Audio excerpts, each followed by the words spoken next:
तो जो लक्ष्मी की दुर्गा की मूर्ति बनती है उसमें आपने देखा होगा लक्ष्मी जी की मूर्ति के बगल में उल्लू बना रहता है। बना रहता कि नहीं बना रहता? जब लक्ष्मी जी की अकेले मूर्ति होती है बिना नारायण के तो उनका वाहन क्या होता है? बोले उल्लू। लक्ष्मी जी जब अकेले जाती हैं तो उल्लू पर बैठ कर जाती हैं, और जब नारायण के साथ जाती हैं तब गरुड़ पर बैठ करके जाती हैं। भगवान गरुड़ वाहन, गरुड़ पर बैठ करके लक्ष्मी जाती हैं भगवान नारायण के साथ। और गरुड़ कौन है? बोले गरुड़ वेदात्मा है। वेदात्मा विहगेश्वरो यवनिका माया जगन्मोहिनी। गरुड़ वेदात्मा है, ज्ञान स्वरूप है। गरुड़ भगवान के परम भक्त हैं, वाहन हैं, भगवान के परिकर हैं। तो नारायण के साथ जब लक्ष्मी आती हैं तो गरुड़ पर बैठकर आती हैं, और जब अकेले आती हैं तब उल्लू पर बैठ करके आती हैं। इसका मतलब अकेले लक्ष्मी को बुलाओगे तो लक्ष्मी तुमको उल्लू बना करके चली जाएगी, तुमको उल्लू बना करके चली जाएगी और तुम कुछ नहीं कर सकते। और नारायण के सहित लक्ष्मी आएंगी तो तुमको गरुड़ बना देंगी। गरुड़ कौन है? बोले भगवान के वाहन हैं। गरुड़ जी महाराज वेदात्मा हैं। गरुड़ जी जब चलते हैं तो उनके पंख से वेद के मंत्र प्रकट होते हैं। गरुड़ जी महाराज जब चलते हैं तो उनके पंख से वेद की ध्वनि प्रकट होती है, सामगान होता है। गरुड़ जी महाराज वेदात्मा है। निखिल वेद नीडाधिरूढ़ दिशत कंठनोत्कंठ पीडी कृतस्कंद मीडे, वो गरुड़ जी महाराज। तो अकेले लक्ष्मी जो है वो सुख नहीं देती। लक्ष्मी भी भगवान के चरणों को अपना धन समझती है। इसलिए इस बात को हमें भी समझना चाहिए। लेकिन ये बात कहां समझ में आएगी? जब कथा में आओगे तब समझ में आएगी, घर बैठे थोड़ी आएगी। इसीलिए कथा सुनी जाती है, कथा में सारे रहस्य पता चलते हैं। तो भगवान के चरणारविंद ही परम धन है। लक्ष्मी भी जिनके चरणों को अपना धन मानती है, उन भगवान को कोई क्या खरीद पाएगा? कोई पैसा से खरीद सकता है? क्या दोगे भगवान को? तुम क्या दे सकते हो? एक भक्त कहता महाराज मैं क्या दूं आपको? रत्नाकरोस्ति सदनम गृहिणी च पद्मा। आपका घर कहां है? रत्नाकर। रत्नाकर माने समुद्र। समुद्र में भगवान रहते हैं, क्षीर सागर में। और समुद्र क्या है? बोले रत्नों का आकर है, सारे रत्न उसी में। कौन सा रत्न दोगे भगवान को? हीरा पन्ना पोखरा सब भरा है समुद्र में पहले से, उसी में रहते हैं भगवान। तो भक्त कहता है रत्नाकरोस्ति सदनम, रत्नाकर ही आपका सदन है, आपका घर है। गृहिणी च पद्मा, और लक्ष्मी आपकी गृहिणी है। किम देयमस्ति बदमे जगदीश्वराय। हे जगदीश्वर मैं आपको क्या दूं? आप ही बताओ, आपको क्या दूं? रुपया तो मैं दे नहीं सकता क्योंकि आपके पास लक्ष्मी बैठी है। हीरे पन्ने पोखराज मैं क्या दूं? आप समुद्र में हो और समुद्र रत्नाकर है। तो भगवान कहते हैं मुझे कोई वस्तु मत दो, तुम अपने आप को ही मुझे दे दो। मैं तुमको चाहता हूं, तुम्हारी वस्तु नहीं चाहता। वास्तव में भगवान तुम्हें चाहते हैं, तुम्हारे धन को नहीं चाहते। लोग सोचते हैं महाराज हम अपने आप को भगवान को न दें, और क्या दें? बोले भगवान को एक लोटा पानी दे दें, दो चार फूल चढ़ा दें, एक अगरबत्ती लगा दें। भगवान तुम्हारे अगरबत्ती और एक लोटा पानी और वो सिंदूर के टीके के भूखे नहीं है। समझो लोग क्या करते? बोले मंदिर में गए, एक लोटा पानी ढाला, दो चार मिश्री चढ़ाई, दो चार किशमिश के टुकड़े चढ़ाए, एक अगरबत्ती लगाई और भगवान को प्रणाम किया और चले आए। भगवान कहते हैं ये सब देने के लिए हम यहां बैठे, ये हमको ला करके दे रहा, मैं तो इसको चाहता हूं ये मुझे मिल जाए, ये जीव मेरा है। गीता में भगवान कहते हैं ममैवांसो जीवलोके जीवभूत सनातनः, ये जितने जीव है मेरे हैं। लेकिन ये मुझे अपना न मानकर, अपने आप को मुझे न दे करके ये अपने आप को संसार को दे रहा है और कह रहा है कि हम तुम्हारे हैं, हम तुम्हारे हैं, हम तुम्हारे हैं। एक बार भी ये नहीं कहता कि हम तुम्हारे हैं। हम भगवान के सामने जाते हैं तो कभी नहीं कहते हे प्रभु हम आपके। संसार के प्राणियों से कहते फिरते हैं हम आपके, जिससे मिलते हैं कहते हैं हम तो आप ही के हैं। और तो और संसार के एक एक प्राणियों से व्यक्ति कहता अरे ये तो हमारे प्राण हैं, ये तो हमारे प्राण प्रिय हैं, ये तो हमारे प्राण हैं। और जब दूसरे से मिलेगा तो उससे भी यही कहेगा ये मेरे प्राण हैं। ये तो भगवान की कृपा समझो कि ये भीतर वाला प्राण नाराज नहीं होता। नहीं ये नाराज हो जाए कहे यही तुम्हारे प्राण हैं, इन्हीं को लेकर रहो हम तो चले। तब तो राम नाम सत्य हो जाए। लेकिन ये संसार अज्ञान से चलता है, यही अज्ञान है। कहता महाराज ये हमारे हैं, ये हमारे हैं, और भगवान को कोई नहीं कहने को तैयार है कि आप हमारे हो। भगवान तुमसे यही सुनना चाहते हैं कि तुम ये कहो प्यार से कि हे प्रभु मैं आपका हूं। और यही वाल्मीकि रामायण का सार है महाराज। एक लाइन कहूंगा बस। भगवान ने समुद्र के तट पर भगवान ने लाखों लाखों करोड़ों करोड़ों बंदरों के बीच में, देवता लोग आकाश में खड़े थे। विभीषण जी उसी समय शरणागति करने के लिए आ रहे हैं, अर्धरात्रि में, जब रावण ने लात मार करके निकाल दिया। क्यों लात खानी पड़ी विभीषण को? क्योंकि अभी तक विभीषण यही कहते थे, मैं रावण का हूं, मैं मंदोदरी का हूं, मैं इनका हूं। विभीषण जी ने कभी ये नहीं कहा कि मैं भगवान का हूं। परिणाम क्या मिला? बोले उन्हीं संसार के लोगों ने लात मारा। यही संसार है। संसार को तुम अपना कहते रहोगे और यही संसार तुमको एक दिन लात मारेगा, पक्की बात। जब उसका स्वार्थ पूर्ण हो जाएगा तुम्हें लात मार देगा। समय रहते भगवान को अपना बना लो।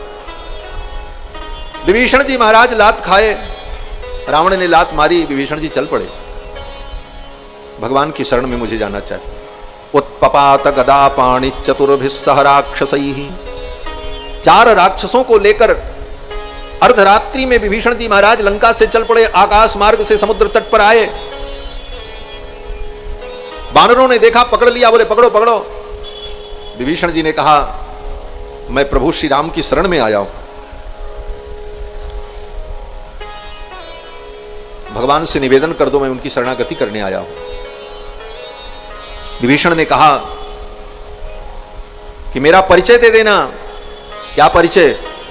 तो विभीषण जी कहते हैं रावणो नाम दुर्वृत्तो राक्षसो राक्षसेश्वर। रावण नाम का जो दुर्वृत्त दुराचारी लंका का राजा है, तस्याहम अनुजो भ्राता, मैं उसका छोटा भाई हूं।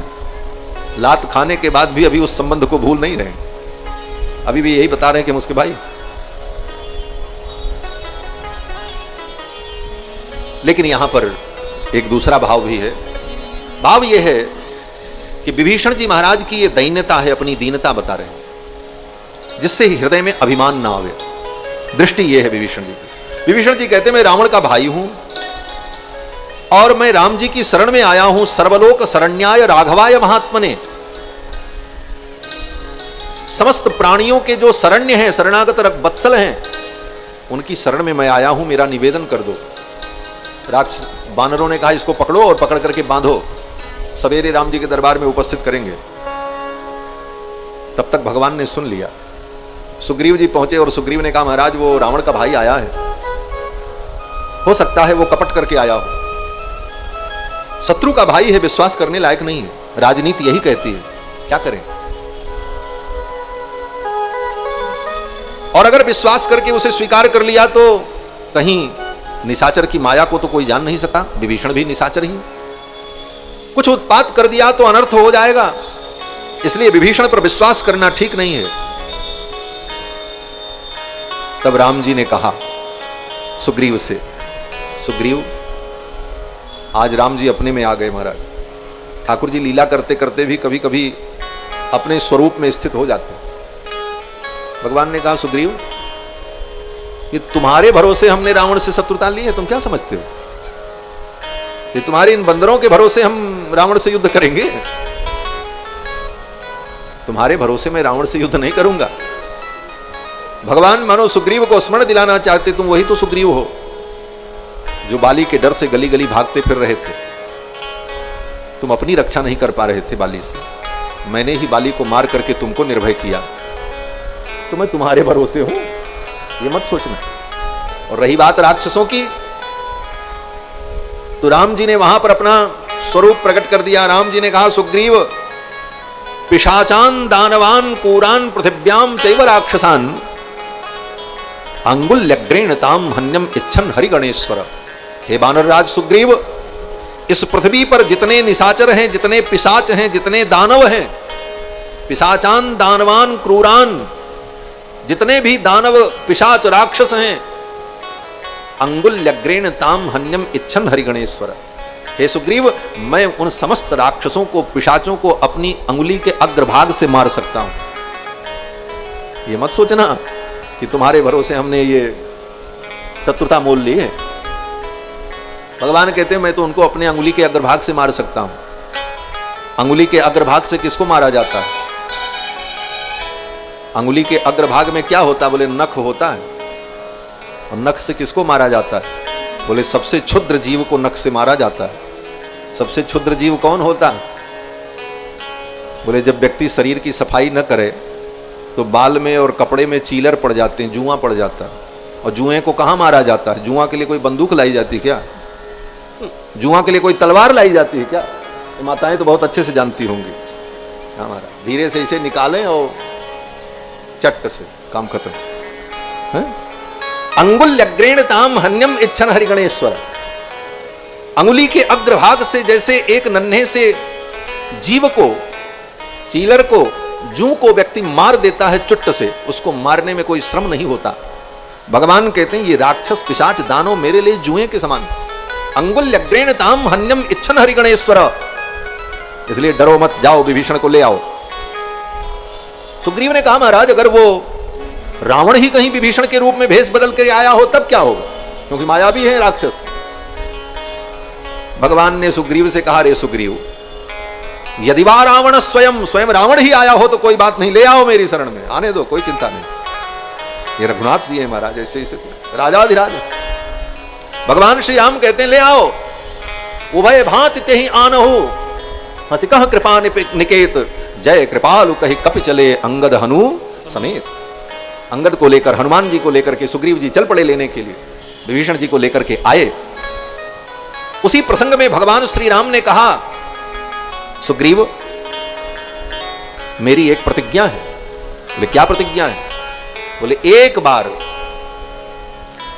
बार कोई व्यक्ति मेरे सम्मुख आकर के कह दे तवास्मि, मैं आपका हूं। यही बात मैं कह रहा था कि भगवान के हो, ये बात भगवान से कहो कभी। ये वाल्मीकि रामायण का प्रसंग है।